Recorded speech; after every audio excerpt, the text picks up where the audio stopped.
Hello बच्चों, आज हम लोग देखेंगे class 12 NCERT math exercise 7.3। Already हम लोग 7.2 तक कंप्लीट कर चुके हैं। तो चलिए आगे आज हम लोग करेंगे 7.3। और आगे बढ़ने से पहले वीडियो को लाइक शेयर एंड सब्सक्राइब करना ना भूलें और बेल आइकन को जरूर दबा दीजिए ताकि अगला जो भी वीडियो अगर हम अपलोड करें तो आपके पास इसका नोटिफिकेशन मिल जाए। तो चलिए अब आगे हम स्टार्ट करते हैं। एक्सरसाइज 7.3 एनसीईआरटी मैथ है और इसमें दिया हुआ है sign a square 2x plus 5 और इसका क्या करना है, इंटीग्रेशन करना है। तो चलिए करते हैं इसका। ये हो जाएगा sine a square integration equal to sine a square 2x plus 5 into d x, यानी एक्स के रिस्पेक्ट में इसका एंटी डेरिवेटिव निकालना है। और हम लोग अभी तक जितना भी फॉर्मूला किए हैं और जितना भी हम लोगों के पास जो फॉर्मूलाज है इंटीग्रेशन का, उसमें साइन स्क्वायर एक्स का नहीं है। तो हम क्या करेंगे, हमें इसके लिए ट्रिग्नोमेट्रिक आइडेंटिटी बहुत अच्छे से आना चाहिए। मल्टीपल एंगल, सब मल्टीपल एंगल, कंपाउंड एंगल, ये जो भी ट्रिग्नोमेट्रिक रेशियो है ये आपको एकदम रिवाइज होना चाहिए, तब जाकर ये क्वेश्चन बनेगा। क्योंकि हम इसे क्या करेंगे, कन्वर्ट करेंगे। हमारे पास direct sine a square x का कोई इंटीग्रेशन नहीं होता है, बट इसे हम चाहें तो इसे हम चेंज करके तो कर सकते हैं। तो चलिए करते हैं। सबसे पहले देखते हैं cos 2 थीटा इक्वल टू होता है 1 माइनस 2 साइन स्क्वायर थीटा। एक होता है cos 2 theta equal to 2 cos square theta minus 1। But हमें क्या चाहिए, साइन स्क्वायर 2x प्लस 5 है ना, तो इस पे करेंगे तो हमें तो ये साइन स्क्वायर एक्स नहीं मिलने वाला। तो हम कौन सा चूज करेंगे, ये फर्स्ट वाला, यानी cos 2 theta equal to 1 minus 2 sine square theta. यहाँ थीटा की जगह पे जो एंगल है यहाँ पे देखिए क्या दिया हुआ है, 2x प्लस 5। तो सबसे पहले हम क्या करते हैं, इसको इस फॉर्म में यानी साइन स्क्वायर के फॉर्म में ला देते हैं। तो ये आ जाएगा। अब हम cos 2 थीटा को ट्रांसपोज कर देते हैं राइट हैंड साइड में। तो चलिए ट्रांसपोज कीजिए, और जो राइट हैंड साइड में है -2 साइन स्क्वायर थीटा, इसे हम ट्रांसपोज किधर कर दें, लेफ्ट हैंड साइड में। तो इसको 2 sine a square theta equal to, ये आपका हो जाएगा 1 माइनस cos 2 थीटा। अभी sine square theta equal to आ गया 1 माइनस cos 2 थीटा अपॉन 2। अब इसमें देखिए हम इस फॉर्म पे ये आ तो गया,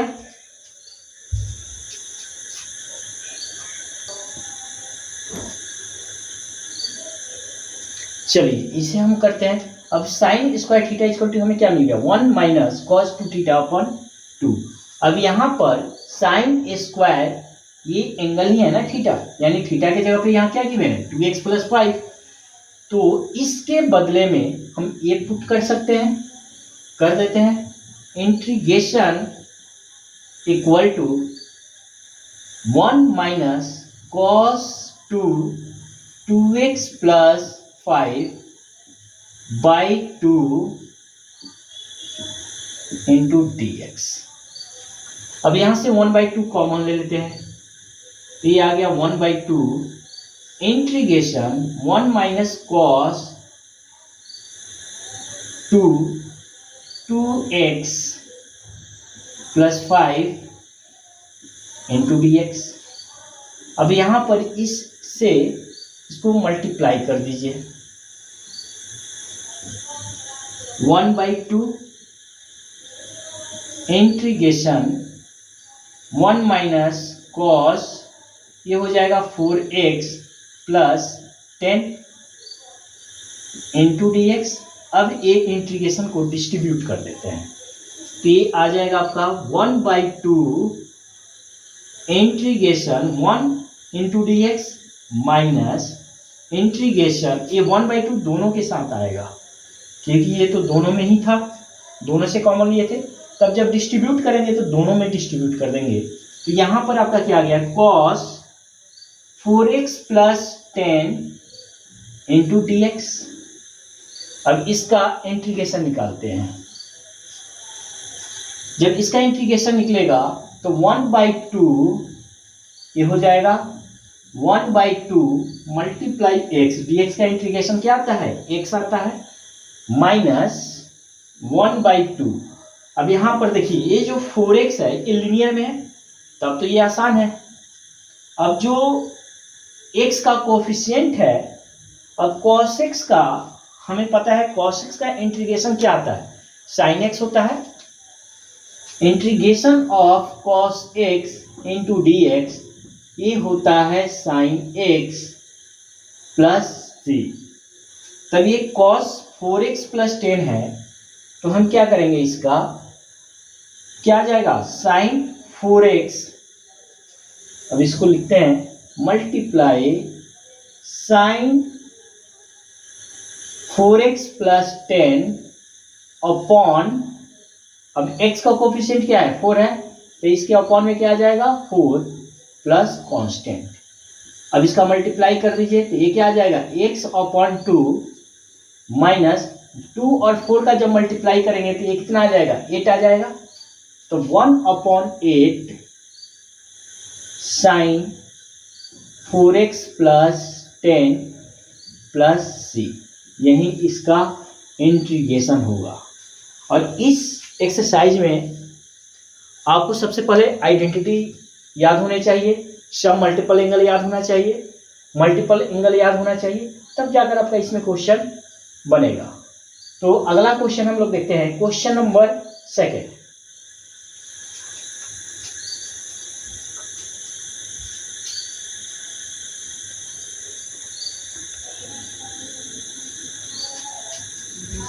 चलिए अब हम लोग देखते हैं क्वेश्चन नंबर 2। दिया हुआ है sin 3x into cos 4x का आपको क्या निकालना है, इंटीग्रेशन निकालना है x के रेस्पेक्ट में। तो सबसे पहले integration equal to sin 3x into cos 4x। ऐसे में तो कुछ समझ में नहीं आ रहा है कि क्या निकालना है, क्योंकि ऐसा कोई फॉर्मूला है नहीं, मल्टीप्लाई में है। तो हमारे पास एक फॉर्मूला होता है 2 sin a into cos b, इसका आता है sin a plus b plus sin a minus b। But एक चीज याद रखिएगा, यहां पे हम क्या करेंगे, न्यूमरेटर 2 से मल्टीप्लाई और 2 से डिवाइड कर देंगे, तो मुझे ये वाला फॉर्म मिल जाएगा। एक काम करते हैं, कर देते हैं 2 से मल्टीप्लाई और 2 से divide. Integration 2 sin 3x into cos 4x into d x upon 2। अब यहां से 1/2 को कॉमन ले लेंगे, तो यहां रह गया 2 sin 3x into cos 4x into d x, यानी यहाँ पे जो आएगा ये आएगा 2 sin 3x into cos 4x into d x. यहाँ पे है 2 sin a into cos b, sin a plus b plus sin a minus b। इसी फॉर्म में इसको अब अरेंज कर देंगे, यानी ये देखिए 2 sin a, अगर a इसे a मान ले, इसे b मान ले, तो इसी फॉर्म में आ गया। तो इसके बदले में हम ये वाला पुट कर सकते हैं, तो चलिए कर देते हैं। 1/2 इंटीग्रेशन, अब sin a प्लस b कह रहा है ना, तो यहां लिखेंगे sin a प्लस b, तो a है b है, तो ये 3x प्लस 4x को ऐड करेंगे तो ये हो जाएगा 7x plus sign a minus b। 3x में से 4x को सब्सट्रैक्ट करेंगे तो ये आ जाएगा माइनस का x इंटू डी एक्स। और हमारे पास एक और फॉर्मूला होता है जो हम लोग पढ़े कंपाउंड एंगल में, sine minus theta equal to होता है माइनस साइन थीटा। तो इसे हम क्या लिख सकते हैं, माइनस साइन एक्स लिख सकते हैं। चलिए लिख देते हैं 1/2 integration of sine 7x minus sine x into d x. अब हम क्या करेंगे, इसे डिस्ट्रीब्यूट कर देते हैं इंटीग्रेशन को। तो ये आ गया 1/2 integration sine 7x into d x minus 1/2, 2 दोनों के साथ डिस्ट्रीब्यूट होगा, integration sine x into d x. अब हमें एक फॉर्मूला पता है कि sine x into d x, integration of sine x into d x होता है माइनस कॉस x। इसी फॉर्मूला पे इसे फाइंड आउट कर देंगे। अब तो बहुत आसान हो गया ना, 1/2 मल्टीप्लाई साइन 7x का हो जाएगा, साइन x का इंटीग्रेशन होता है cos x minus cos x, तो माइनस कॉस 7x और x का जो कोफिशिएंट है इसके अपॉन में रख दीजिए, माइनस 1/2 साइन x का आएगा minus cos x upon x का कोफिशिएंट, तो यहाँ पे क्या है आपका 1 ही है, तो यहाँ इसके अपॉन में 1 रखा है तो उससे कोई फर्क नहीं पड़ता है, प्लस कांस्टेंट। अब इसका मल्टीप्लाई कर दीजिए, minus cos 7x upon 14, minus और माइनस को मल्टीप्लाई करेंगे तो ये हो जाएगा plus 1/2 cos x plus c। ये थे आपके क्वेश्चन नंबर 2। अगला हम लोग क्वेश्चन नंबर देखेंगे 3।